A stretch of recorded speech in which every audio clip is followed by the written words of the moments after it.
Representative Alexandria Ocasio-Cortez has reacted to the Mueller investigation that had wrapped up last week. Now, she had tweeted this before William Barr's 4-page summary of the findings on Sunday that found that Trump had not colluded with in 2016 with the Russian government, and that there was insufficient evidence, according to Barr's interpretation of the report, of obstruction of justice. Now, that, of course, differs slightly from Mueller, who left the question of obstruction open and kind of sending it to Congress. Now, AOC said this on Twitter, quote, "He can stay, he can go, he can be impeached or voted out in 2020. I think voted out in 2020, probably our best option. Hashtag Bernie 2020. But she said, removing Trump will not remove the infrastructure of an entire party that embraced him, the dark money that funded him, the online radicalization that drummed his army, nor the racism he amplified plus reanimated." And she added, "In order for us to heal as a nation, we all must pursue the hard work of addressing these root causes. It's not as easy as voting. It means having uncomfortable moments, conversations with loved ones, with media, with those we disagree, and yes, within our own party too. It's on all of us." So now I love that because of how true it is. So there's a lot of people in the media and in politics that treated that treated Trump as if he was someone truly uniquely horrible. Is he horrible? Of course. He's absolutely horrible. But is he uniquely horrible? No. He's actually a reflection of what the conservative movement in this country has demanded of a leader for years, for a long, long time. This is someone who openly treats opponents with disdain. And for people that support him, they love that disdain. That's not a bug, it's a feature.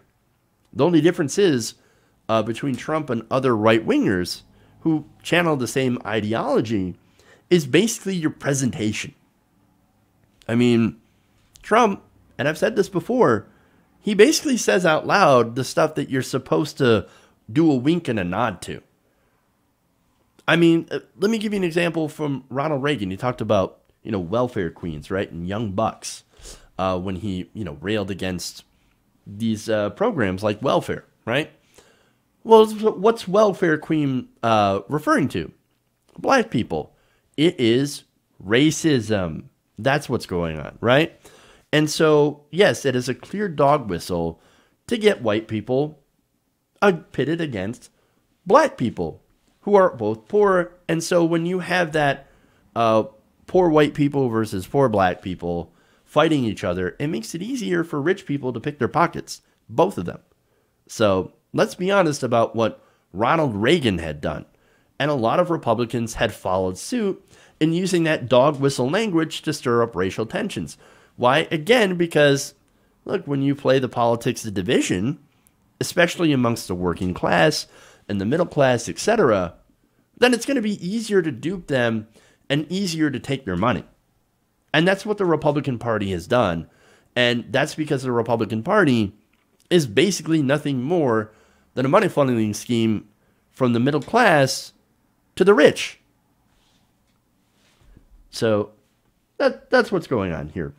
But when you look at, President Trump's message, it's very clear what he's sending out. And he is not hiding how he feels. And then, of course, you have his policies, right? Now, those policies, without the coded language, you really see who they're supposed to benefit. And they're supposed to benefit himself and his cronies, his political cronies. That corruption is a swamp that had already existed. And it's basically what Trump calls home now. He is the swamp. And he has taken over being one of the most swampiest presidents in modern history. And so, look, the people who pin their entire hopes on Mueller, I can understand you are completely, deeply disappointed. However, I'm hoping that now maybe you can see that the true hope of defeating Trumpism, and that's just the latest iteration of white supremacy and classism, class warfare of the rich versus everybody else. Fighting against that isn't just ending his presidency and then replacing him with whatever corporate Democrat who, sounds good and can create the most platitudes about coming together and uniting against evil or whatever, right? But actually attacking that corruption, getting big donor money out of politics, ending the revolving door, reducing the power of the pharmaceutical companies and the insurance companies, etc., going after white supremacy. I mean, that's stuff that we can do to fight Trumpism, or what has become Trumpism.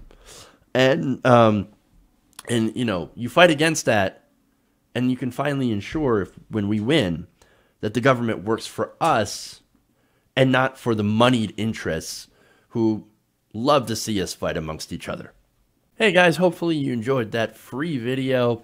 Now I'm going to have to ask you a favor. Between the demonetization and the YouTube algorithm messing around with view counts, etc., we're having a hard time adjusting to the new YouTube reality, which is where you guys come in. See, we have a Patreon, patreon.com/TYTNation, set up to help us rely on you guys, the viewers, instead of big corporate ads. Look, you know the show. You know I'm not in favor of big corporations anyway.